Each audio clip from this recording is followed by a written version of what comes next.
to this computer. All right, we are getting motivated Monday, February 2nd. This is week 5 in the 26-week series that I've created. And it's actually going to ultimately become a 52-week series. I created the first 26 weeks of the year to get us through Q1, Q2, and then moving into the second half of the year. So this week is starting out with win the morning, win the market. There are so many people say, hey, win the morning, win the day. And it's all about your morning routine, right? And there are days you start out, you've been exhausted. This week has been heavy. Your body feels run down. Getting started, it can feel harder than usual. And quiet doubt is creeping in. Hello. Good morning, Miss Fati. Hello, Morning. hello. All Hello. right.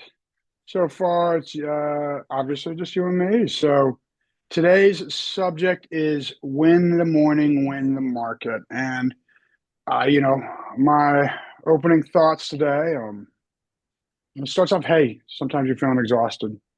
The week has been heavy and your body can feel run down. Getting started can feel harder than usual, and quiet doubt can be creeping in. It's one that asks, is this getting harder? Am I slowing down? Why does it take so much effort just to start? And here's the truth that a lot of people may not tell you. When you're tired, motivation isn't what keeps you moving. It's your habits, your goals. Because without a clear reason to get up, without structure, without a plan, it's easy to stay in bed. It's easy to skip the work. It's easy to skip today, especially when the day is feeling hard. And today isn't about pushing harder. It's not about forcing energy you don't have. It's about building a routine that carries you forward even when you're exhausted. It's about momentum. And momentum starts before the day gets loud. So, that being said, yeah, it's, your morning routine, right? Like I said, it's win the morning, win the day, win the market, however you want to look at it. What does winning the morning or winning the day, yeah, to win the day mean to you?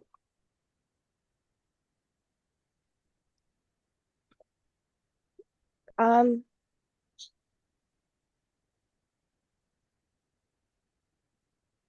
I can start if you got to think about it for a second.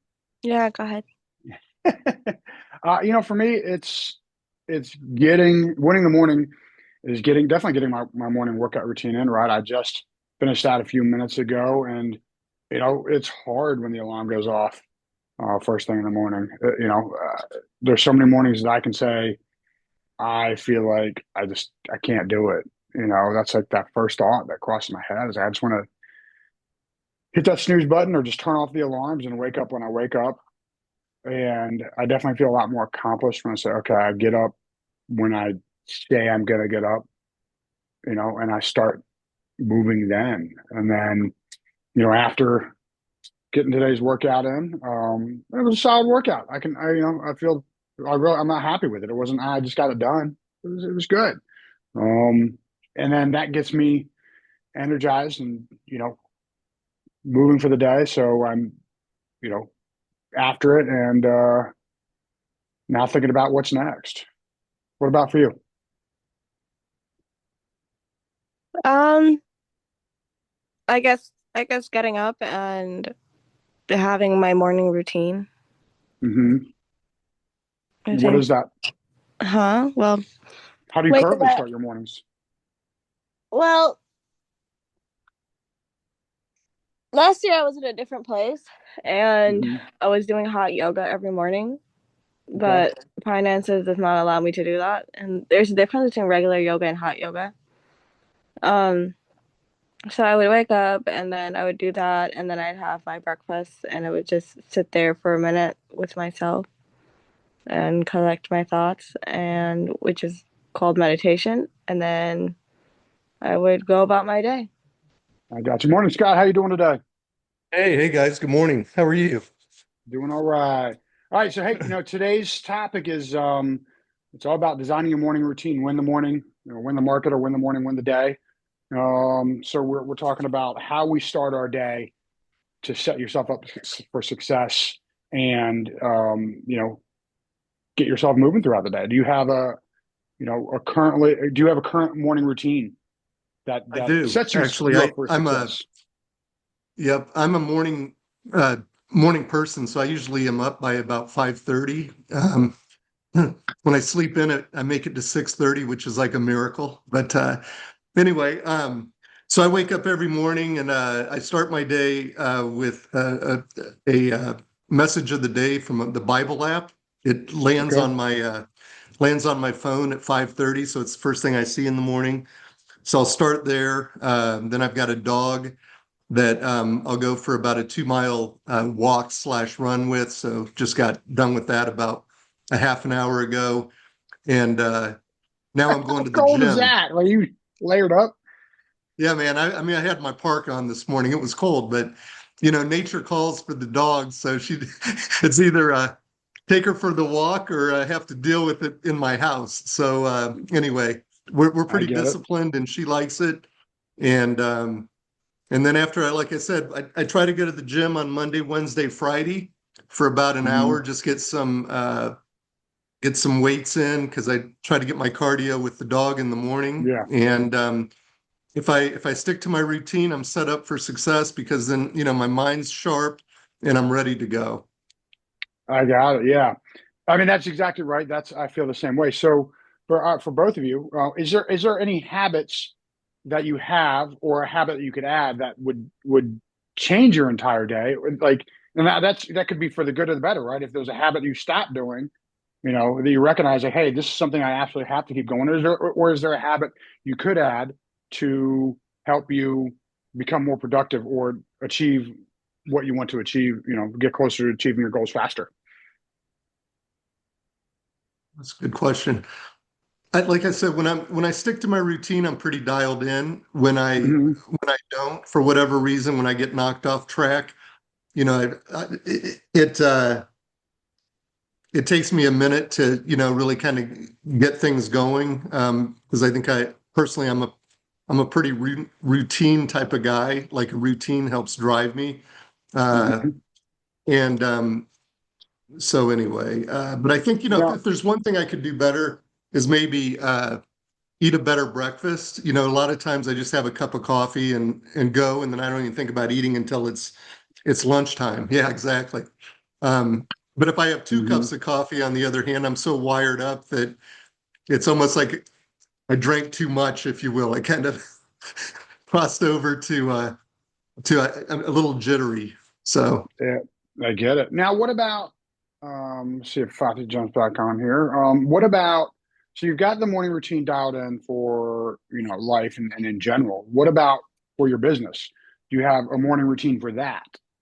yeah, that is something that when I was working full time in corporate America, I would have to start early because then I'd get in my car and I'd drive to work and my day would Hmm. be all set up. Since I've been quote unquote semi-retired, which has been about 2 years now since I've been doing Hmm. real estate.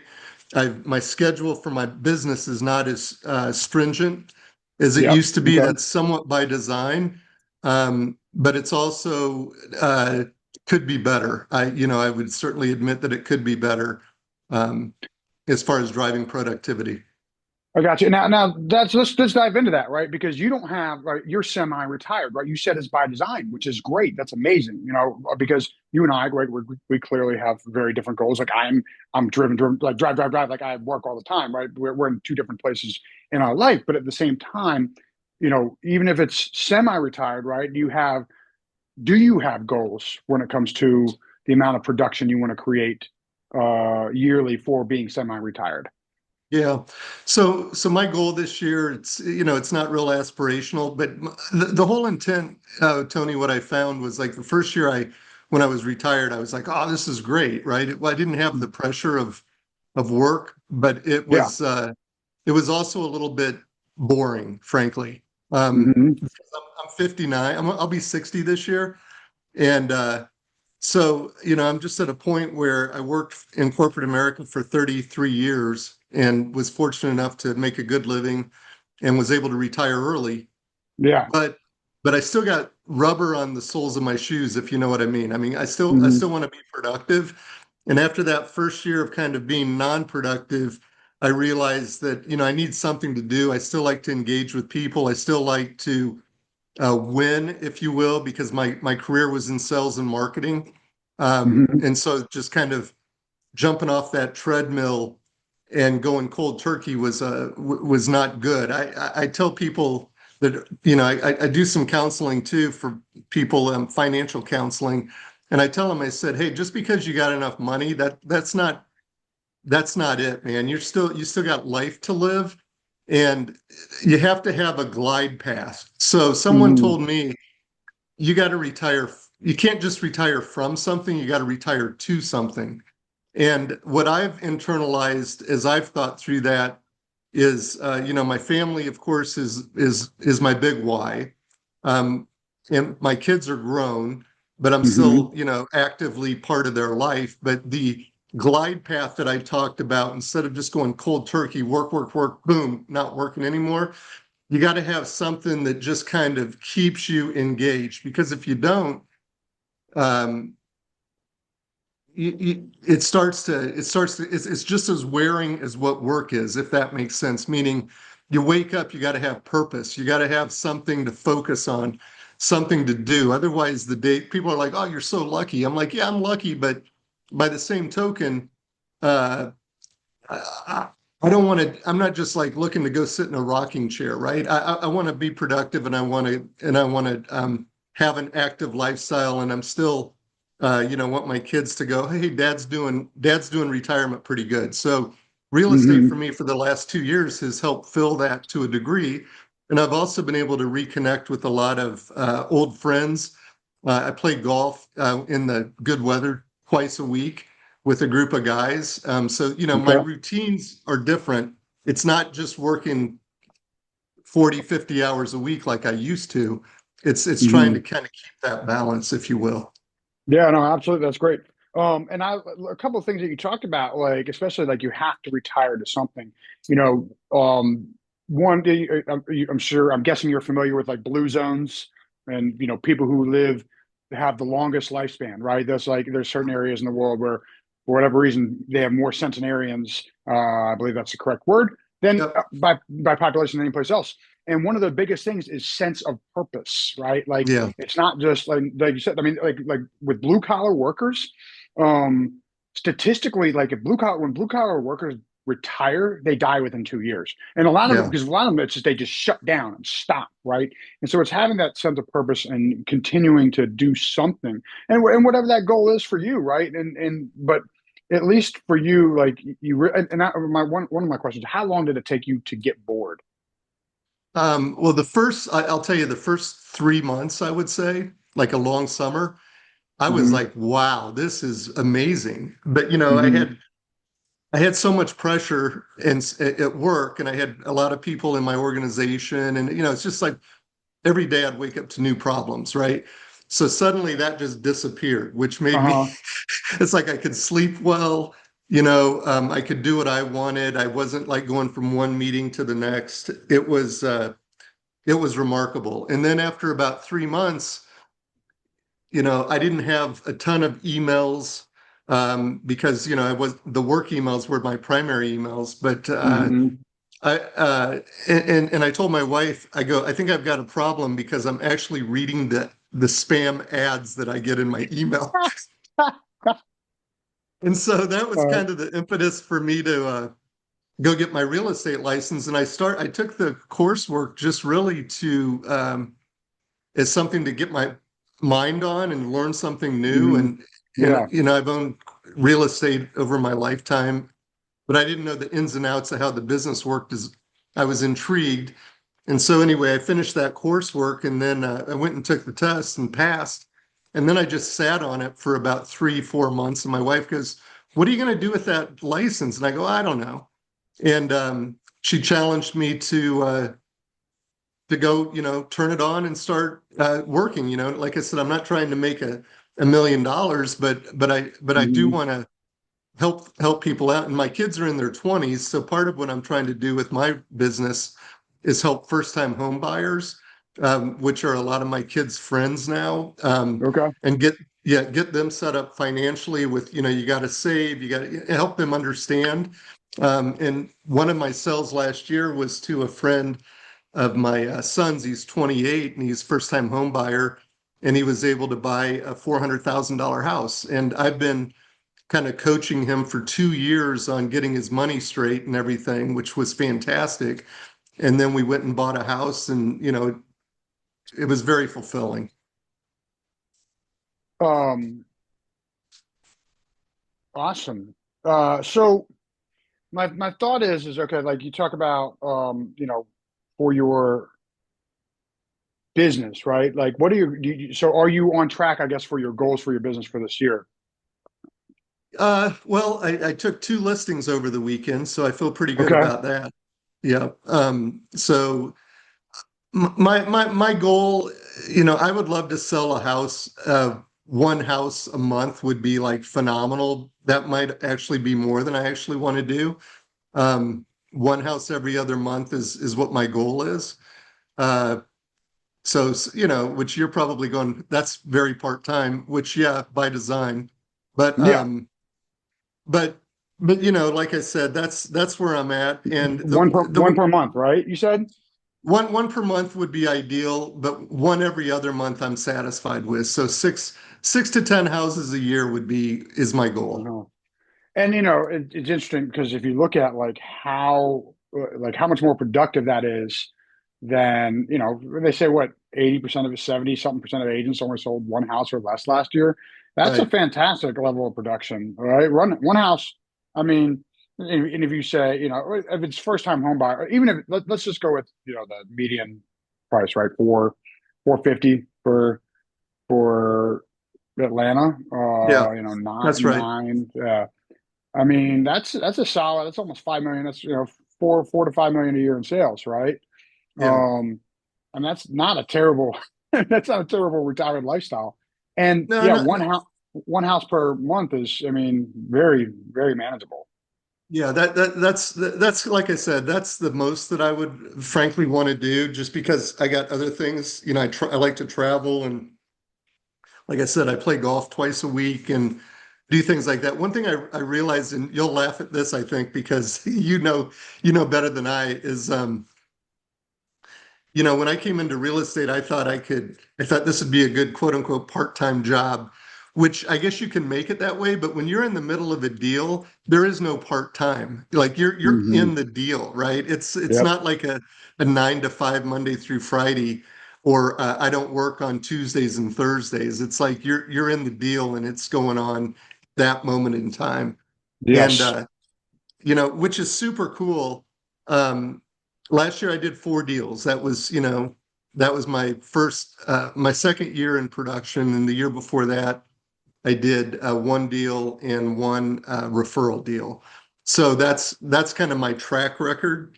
But my friends, they're like give me a hard time. They're like, "Hey, how's that real estate going?" But then the ironic thing is they're kind of ribbing me a little bit.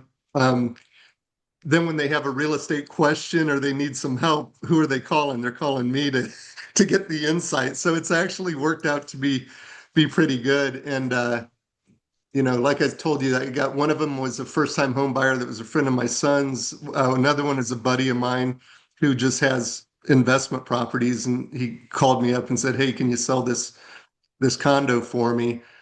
So that's I'm just working kind of my sphere that way. I know you do a lot of cold calling and generate new people or people you don't know, but like Mhm. what's your production goal this year? How many houses do you try to sell a month? Well, I'd like to see 15 million in sales this year. Wow. I think that's going to be very doable. I'm on by well, depending on what happened, I should go binding today, but on if I don't, I mean, I have 4 active listings. Um, another active listing coming up on Thursday. Q1, I'm looking at 10 to 12 listings. Well, between that and by April, right? 10 to 12 listings. That's just my listings. That's And awesome. then I've got yeah. So I'd like to see at least 15 million in sales this year. And for me, it's so that if my average is probably around that's probably around 30 deals. I really like to see 36 deals. I'd love to see that number, right? That's three a month. That's getting into real big business, and then building my team. Getting that moving as well. There's some other interesting things going on, some moving pieces. Of course, I've been working with the McCartys to take over their business for quite some time. They're moving more into the retirement phase of that plan. So part of that 15 million, of course, is what's coming Yeah. from their business. And so that's sort of where I'm at with that. So three plus deals a month.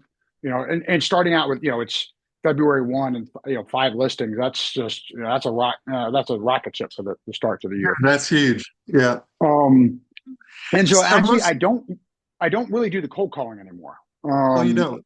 I do when I need to, but I'll do it around listings, and certain things sometimes. But I built the database, so now it's all follow up from the cold calls, right? And that and that's it's the follow up there because I've built the relationships from those cold calls and the people that said, hey, you can stay in touch with me, right? So that's a big part of my business is just now it's becoming agent referrals, past business referrals, and then of course I'm building the YouTube channel as well. And Fati's a big part of that. She's been really jumping on board and um, uh, being real involved in that. And that's really my biggest long-term focus is the YouTube channel and media company aspect That's cool. of building my business, which is real Ha- exciting. Go ahead. Are most of your business listings, or do you work with buyers too? Right now it's mostly listings, right? I mean, I've Yeah. got, a couple of my listings are going to be buy sells, but, you know, uh, it's, yeah, luckily I'm not having to drive around. Yeah. And a lot of the buyers are going to be passed along to Fati, and she'll manage my buyers for me. And that's the way you want it, right? You just want to Oh, let yeah. people come to you, right? And then go from there. So it was just, it's like with anything, consistency over time. You see and it's just a consistent follow up. For me, it's like with the consistent follow up with people I don't know. They're like, Tony, you're my Mhm. guy. Like the listing that's going live this Thursday. It was he owned it since 2013, something like that, 2012. Um, and he lived in it, and now it's a rental. It's been a rental for 5 years. And he's like, he's living in Maryland now, but I met him face to face for the first time a few weeks ago, and I mentioned this at team meeting. He was like, "Hey, you're my guy, Tony. I know other brokers here in Atlanta, but you're the one that stayed in touch and kept checking in with me every quarter. You Mhm. didn't expect to get the business." So I think that's just the biggest, finding a way to follow up consistently and making sure you're making those calls. Personally, I think calls are one of the most important ones when it comes to maintaining the Yeah. relationships over time. Have you been doing this for like 5, 7 years? How many years have you been doing this? Coming up on 8 years. 8 years. Uh, And yeah. did you notice that as time, I would have, what I've noticed is it seems that the business kind of builds over time as long as you're consistent. Would you agree with Oh, that?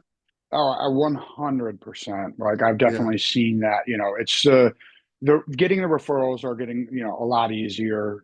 Past clients are sending me their kids, or their friends. Right. I got a listing that's coming up in March now. Again, that was a past client referral.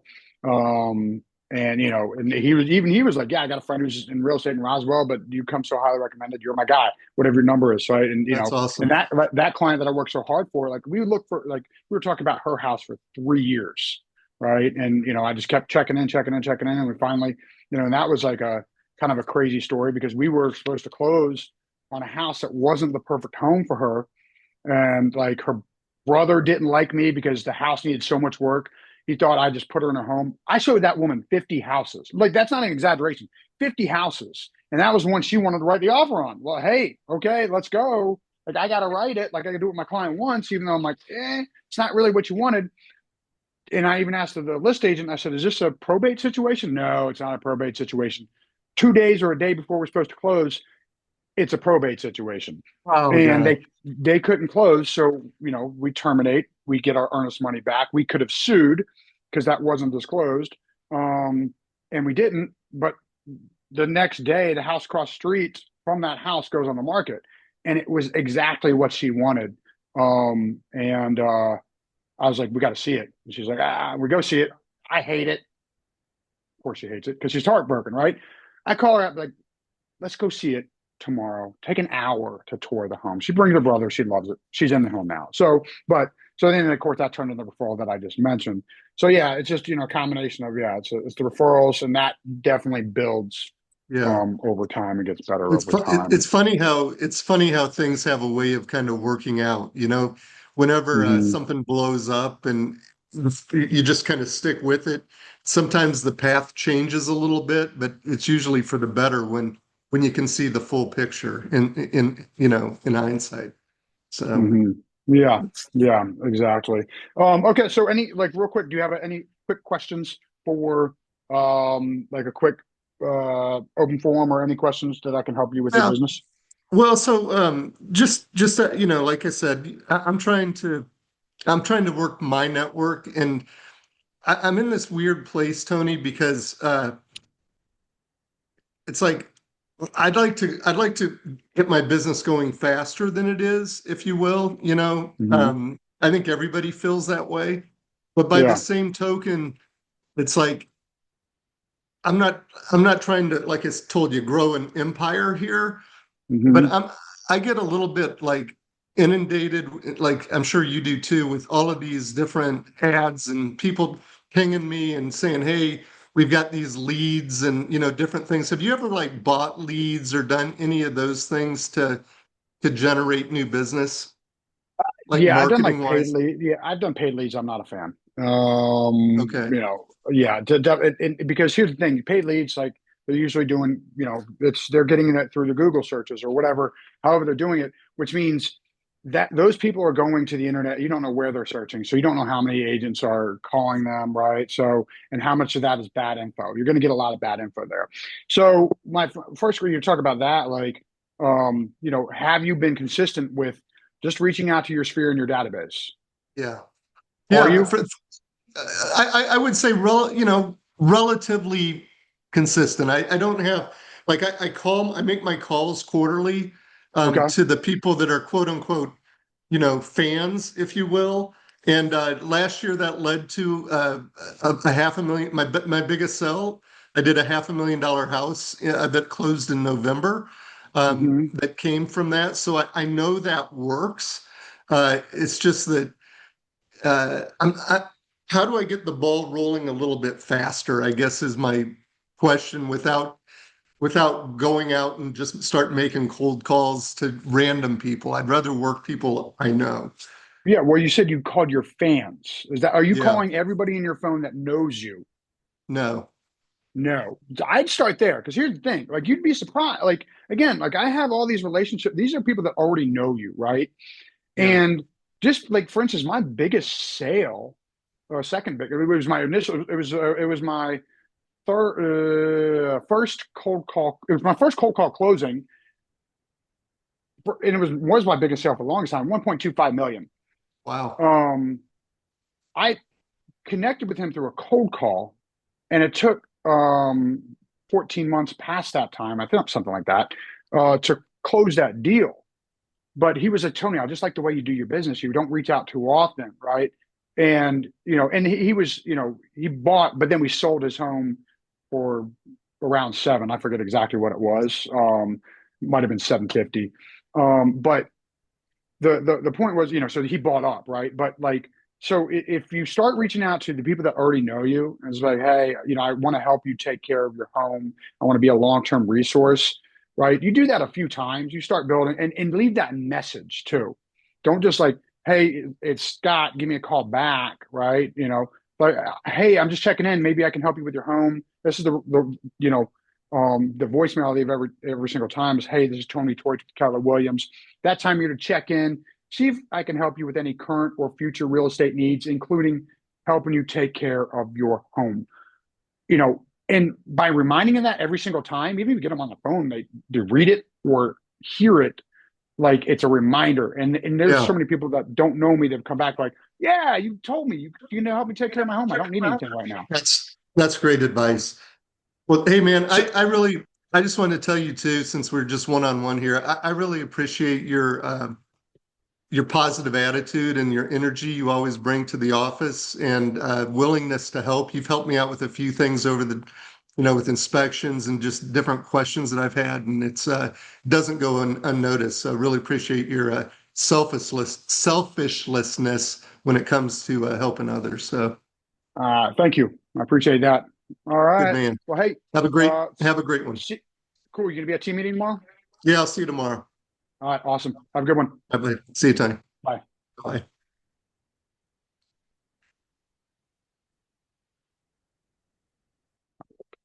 There we go. All right. Well, that was kind of a awesome way to end, um, the call. A huge compliment and make you feel good about positivity, right? I feel that positivity wins today. And, so here's what you need to remember when today's ends, right? You don't need perfect mornings. You don't need high energy. You don't need to feel motivated. You need a routine you can lean on when everything feels heavy because momentum doesn't come from intensity. It comes from showing up consistently before life starts pulling at you. When you know, when you work, when you know what you work on, and when you track it, you stop relying on feeling and start relying on structure. And structure is what keeps you moving when motivation fades. So tonight, don't just hope tomorrow feels better. Decide how tomorrow starts. Choose one habit, choose one time, protect it. Because winning in the morning isn't about having a great day. It's about building a life where even hard days still move you forward. And that's how momentum is built, one morning at a time. Now, that being said, go win the morning, win the day.